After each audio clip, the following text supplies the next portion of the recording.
예, 여러분 안녕하세요. 오늘도 이 아침 해오름 예배 오신 여러분들을 환영합니다.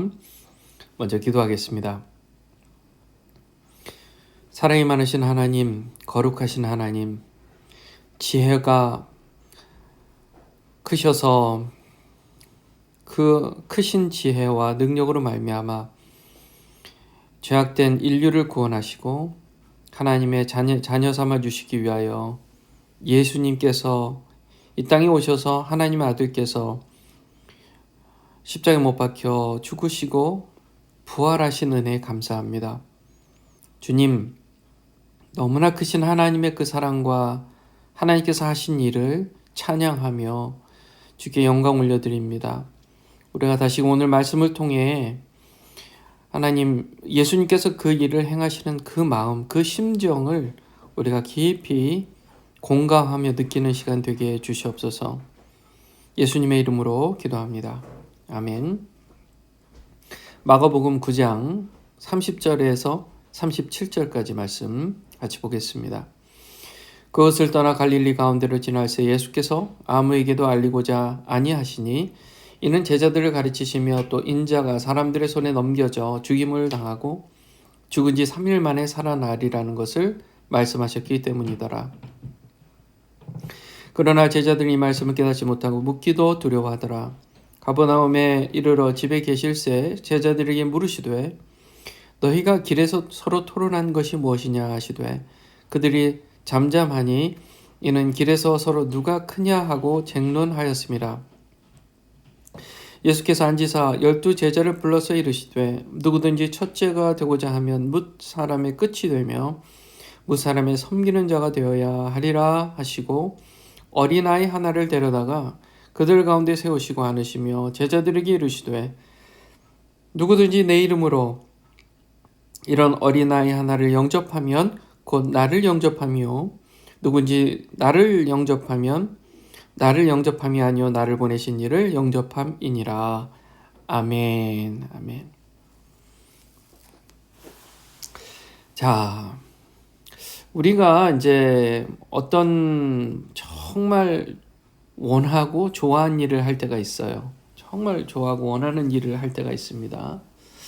그 일을 하기 위해서 그 계획을 이루기 위해서 말도 삼가해야 되고 때로는 비밀도 지켜야 되고 정말 공을 들여서 그 일이 그르치지 않기 위해서 정말 공을 들여서 조심스럽게 준비해서 그 계획을 이루는 일들이 있죠. 중요한 일들이 많이 있습니다. 그렇죠? 그렇잖아요. 그런 일들이 있을 때 정말 꼭 아는 사람에게만 꼭 필요한 사람에게만 얘기를 하고 그 일들을 이루어가게 되어 있습니다. 중요한 일일수록 그렇습니다. 최근에 이제 그렇게 한국에 아주 중요한 반도체 기술을 중국에 넘긴 그런 대기업 그런 간부들이 있었어요. 그래서 대기업 간부들인데 그들이 그 정보들을 빼돌려서 자기가 이익을 얻기 위해서 중국의 그런 회사들로부터 큰 돈을 받고 그 기밀을 누설하는 그런 큰 사고들이 있었어요. 국가적으로 아주 막대한 손해죠. 막대한 손해고 범죄입니다. 범죄죠.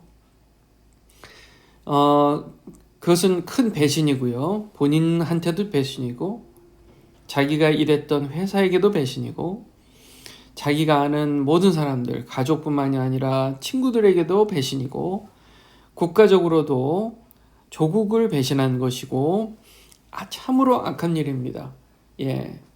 돈을 많이 준다고 해서 이렇게 많이 주는데 그렇게 할 수밖에 없었다? 그것은 이유가 안 돼요. 잘못된 것은 잘못된 것이죠. 자, 비밀이라는 것은 그런 의미가 있어요. 비밀이라는 것은 꼭 필요한 사람들에게만 공개하고 그것을 공유하면서 그 일들을 이루어내는 거죠. 이루어내는 거예요. 그럼으로써 결국 그 비밀을 몰랐던 사람들에게도 유익을 주고 또 선한 그런 영향력을 갖게 하는, 미치게 하는 그런 결과를 갖게 하는 게 이 좋은 비밀입니다. 좋은 비밀이에요. 지금 뭐 미국의 CIA, 뭐 FBI, 뭐 한국의 국정원, 뭐 이런 정보기관들이 있잖아요.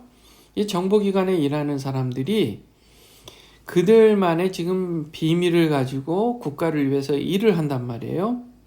그러면 그 일들이 우리가 무슨 일이 일어난지 일반인들은 전혀 모릅니다. 어쩌면 국가 위기 상황에 있었지만 그들의 어떤 수고 때문에, 노력 때문에 국가가 위기에서 벗어난 일들도 많았을 거예요. 우리가 모르는 사이에. 자, 그런 게 바로 비밀이 필요한 그런 상황들이다. 그런 상황들이죠. 자, 예수님도요, 비밀 계획을 세우고 계셨어요. 예수님께서 이 땅에 오신 그 중대한 목적, 꼭 마지막에 반드시 성취하고 달성해야 하고 성공적으로 마무리해야 할 일이 있었어요. 그게 뭐였습니까? 십자가에서 죽임을 당하시고 죽은 지 사흘 만에, 3일 만에 다시 살아나시는 이 계획이었습니다. 십자가의 죽음, 부활. 십자가의 죽음과 부활. 이것이 예수님의 비밀 계획이었습니다. 예수님께서 마음에 오래전부터 두고 계시면서 그 일을 이루시기 위해서 지난 30년 동안 사셨고 또 이렇게 제자들과 함께 기적의 일들을 행하시고 사람들을 하늘나라에 대해서 가르치시고 계속 하시면서 이제 얼마 후면 내가 십자가에 못 박혀 죽고 또 죽은 지 3일 만에 부활하게 될 것이다 라는 계획을 가지고 그것을 하나하나 이뤄가고 계셨던 겁니다. 그리고 그 일이 때가 돼서 먼저 제자들에게 알려주신 거예요. 네, 제자들에게 알려주셨어요. 자, 30절 말씀에 보면 오늘 읽으신 이 말씀, 그곳을 떠나 갈릴리 가운데를 지나서 예수께서 아무에게도 알리고자 아니하시니, 왜냐? 아무에게도 알리고자 아니하신 것, 그것은 예수님의 십자가 죽음과 부활 계획. 31절에 보면 이는 제자들을 가르치시며 또 인자가 사람들의 손에 넘겨져 죽임을 당하고 죽은 지 3일 만에 살아나리라는 것을 말씀하셨기 때문이더라. 자, 이미 조금 이 제자들에게 알려줬어요. 자, 이 제자들에게 알려줬지만 그들은 깨닫지 못했습니다. 그렇잖아요. 우리는 지금 성경 말씀을 많이 봐서 알지만 또 그 일들이 일어나고 나서 보니까 알겠지만 그들은 상상도 못하는 일이었습니다. 하나님 나라, 영적인 세상에 대해서 깨닫지도 못했고 묻기도 두려워했어요. 예수님께서 죽으신다는 사실에 얼마나 그들의 공포였겠습니까? 그들의 인생을 다 맡겨놓은 분인데 너무너무 두려웠을 겁니다. 그 예수님의 계획, 중대한 계획, 예수님 생애 가장 중대한 계획, 절대 성공해야 하는 일, 십자가의 죽음과 부활, 이것을 사탄이나 당시 정치 종교 지도자들이 알아차린다면 자칫 이를 그리칠 수 있는 그런 상황이 될 수 있잖아요. 하나하나. 자, 결국 뭐 그들이 회방을 한다 해도 반드시 일어날 일이었지만 예수님께서 단순히 십자가 못 박혀 죽고 또 부활하면 되겠지 하고 끝나는 게 아니라 주님의 마음, 그렇게 하신 그 예수님의 마음을 제자들이 먼저 잘 공감하고 또 다른 사람들에게 그것을 전하기를 바랬던 겁니다. 그 다른 사람 중에 우리도 포함된 거예요. 예수님께서 십자가 못 박혀 죽으셨어요. 부활하셨어요. 왜 그랬는지, 어떤 마음으로 그렇게 하셨는지, 어떻게 그 일을 결국 이루셨는지의 그 과정들, 이런 것을 통해서 예수님의 그 마음을 깊이 깨달아 알 필요가 있는 거예요. 만약에 그런 목적이 없었다면 그냥 가르치지도 않으셨을 것이고 또 제자들에게 그렇게 제자들에게만 이 비밀 계획을 먼저 알려주신 일도 없었을 것이고 그냥 지내시다가 십자가에 죽으시고 부활하시면 그만이었지만 예수님께서는 그것을 우리에게 공유하기를 원하셨던 겁니다. 결국은요. 공유. 그 일이 이루어지고 결국 그 일을 이루신 주님의 마음을 지금 우리에게도 공유하기를 원하셨던 겁니다. 자, 제자들이요. 알았어요. 예수님께서 제자들에게 미리 알려주셨어요. 그 일이 있기 전에요. 그런데 깨닫지 못했지만 예수님께서 결국 십자가에서 죽임을 당하시고 부활하셨을 때 제자들이 이걸 말씀하셨구나. 그 마음이셨구나. 라는 것을 알아차리도록 예수님께서 알려주신 겁니다. 그때는 몰랐지만 그 일이 있고 나서는 알도록 먼저 제자들에게 알려주신 거예요. 자, 예수님의 그 감정이 어땠겠어요? 조심스러웠고 또 비장한 마음이었고 그리고 반드시 이루어질 것이라는 확신이 있으셨을 것이고 이 일을 누굴 위해서 한다고요? 우리를 위해서. 왜요? 사랑하시기 때문에. 그 사랑하는 마음이 정말 컸던 그 마음을 우리가 공감하자는 겁니다. 공감해야 돼요. 그 예수님의 비밀 계획은 우리를 위한, 나를 위한 일이었고 나를 사랑하시기 위해서 너무너무 비밀스럽게 오래전부터 준비하시고 하나하나 이루어 가시며 결국 그 일을 이루어내신 그 비밀 계획, 예수님의 마음을 우리가 공감해야 되는 줄 믿습니다. 우리가 예수님의 마음을 공감하기 어려운 이유는 예수님의 마음은 하나님의 마음, 즉 영적인 것이기 때문에 그렇습니다. 영적 세상의 것이에요. 그 다음에 두 번째로는 우리의 마음은 내가 큰 자가 되는 것에만 관심이 있는 경우가 많기 때문입니다.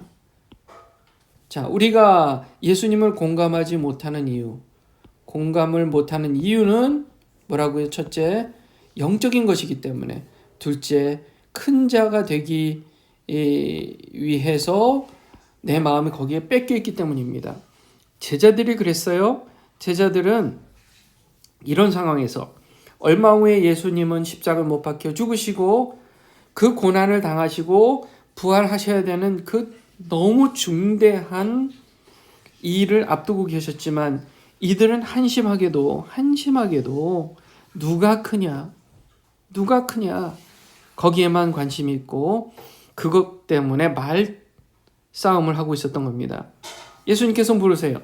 제자들에게 33절에 너희가 길에서 서로 토론한 것이 무엇이냐? 그랬더니 34절에 그들이 잠잠하니라고 그랬어요. 잠잠하니. 할 말이 없지요. 왜요? 이는 길에서 서로 누가 크냐고 쟁론하였습니다. 예수님과 제자들 주위로 사람들이 모여들었어요. 사람들이 많이 모여들고 심지어 예수님께 부탁하던 일들을 제자들에게도 부탁을 했습니다. 좀 고쳐달라고, 기도하면 나을 거라고, 병든 자들이 와서 제자들에게도 부탁했고 또 귀신 들린 자들이 그 귀신 들린 것 때문에 기도를 부탁할 정도로 제자들의 위상이 높아졌습니다. 그러다 보니까 스스로 그렇게 느꼈죠. 내가 큰 자가 되었구나. 큰 자가 되면 가장 먼저 드는 생각이 바로 비교하는 마음입니다. 비교하는 마음. 내가 큰 것이 너무 달콤하고 좋아요. 우월감이 느껴져요. 사뭇 무리들, 대중들보다 나는 특별하다고 느껴져요. 그러면 점점 나와 다른 사람을 비교하는 게 재밌습니다. 내가 저 사람보다 우월하지. 내가 저 사람보다 훌륭하지. 내가 큰 자지. 그러다 보면 서로 큰 자라고 쟁론하고 말다툼이 벌어지고 자존심 싸움을 하게 되어 있습니다. 이들이 그 자존심 싸움을 하느라 길에서 서로 말다툼을 하고 있었던 거예요. 거기에 대해서 예수님께서 35절에 이렇게 말씀하세요. 예수께서 앉으사 열두 제자를 불러서 이르시되 누구든지 첫째가 되고자 하면 무사람의 끝이 되며 무사람을 섬기는 자가 되어야 하리라. 자, 우리는 첫째가 되고자 하는 마음, 큰 자가 되고자 하는 마음을 지워버리기가 어려워요. 나도 남들보다 훌륭하다고, 남들보다 특별한 주인공이 되고 싶은 마음이 왜 없겠습니까? 저와 여러분 다 마찬가지예요. 그래서 우리는 죄인이에요. 그 마음 때문에 우리가 그것 때문에 자존심 싸움을 하고 또 다른 사람한테 업신여기기도 하고 무시도 하고 그런 잘못된 행동을 하잖아요. 그것을 하지 않기 위해서 우리는 오히려 다른 사람의 끝이 되려고 하고 다른 사람을 섬기는 자가 되어야 되는 줄 믿습니다. 그냥 그렇게 하세요. 그냥 어디 가서든 상석에 앉지 말고 낮은 자리에 앉으시고 어디 가서든 섬기는 자, 가장 그 어려운 일, 남들이 하지 않으려고 하는 그런 잡일들을 맡아서 하세요. 어디 가나 사람들이 쳐다보지 않고 사람들이 칭찬하지 않는 일을 하세요. 사람들이 칭송하고 명예롭게 생각하는 일 말고 그런 일들을 다른 사람이 하도록 서포트해주고 도와주세요. 그런 사람이 나중에 결국 첫째가 되고 큰 자가 되는 줄 믿습니다. 이게 하나님 나라 원리예요. 이게 진정으로 높아지고 훌륭한 인격이 되는 원리입니다. 이게 원리예요. 그 원리를 예수님께서 어린아이를 하나 데려다가 비유로 말씀하시는데 36절에 어린아이 하나를 데려다 그들 가운데 세우시고 앉으셨어요. 그리고 제자들에게 이렇게 말씀하십니다. 37절에 누구든지 내 이름으로 이런 어린아이 하나를 영접하면 곧 나를 영접하며 누군지 나를 영접하면 나를 영접함이 아니라 나를 보내신 하나님을 영접함이니라. 세상에서 무시당하는 사람들, 당시에는 어린아이들입니다. 지금도 우리가 아이들 네가 뭐를 알아 하고 무시할 수 있잖아요. 특히 한국의 그런 유교 문화권에 있는 그런 사람들은 작은 낮은 자, 없는 자, 많이 못 배운 자들을 무시하게 되어 있어요. 이 한국 사회의 문제입니다. 공자, 유교 공자. 제일 강조하는 게 뭐예요? 많이 배워야 된다. 많이 배워야 한다. 또 유명해야 한다. 또 돈도 많이 가져야 된다. 재산. 이런 일들을 가치 있게 생각합니다. 유교는요. 이게 절대 성경적이지 않습니다. 이거는 옳지 않습니다. 옳지 않아요. 결코 옳지 않습니다. 하나님 나라의 법은 그게 아니에요. 이 세상에도 마찬가지입니다. 마찬가지예요. 섬기는 자가 되어야 합니다. 섬기는 자. 멸시당하고 무시당하는 사람들을 오히려 돌봐주고 아껴주고 그렇게 영접하는 저와 여러분 되어서 오히려 하나님 나라의 첫째가 되고 절대 가치를 하나님 나라에 두는 그런 우리 모두가 되었으면 좋겠습니다. 잠시 기도하겠습니다. 사랑이 많으신 하나님, 예수님의 비밀 계획을 하나님 아버지 우리가 봤습니다. 예수님 그 마음을 공감합니다. 우리가 그리하여 섬기는 자가 되게 하여 주시옵소서. 예수님의 이름으로 기도합니다. 이 말씀을 묵상하심으로 오늘 하루 시작하시는 여러분들 되시기 바랍니다.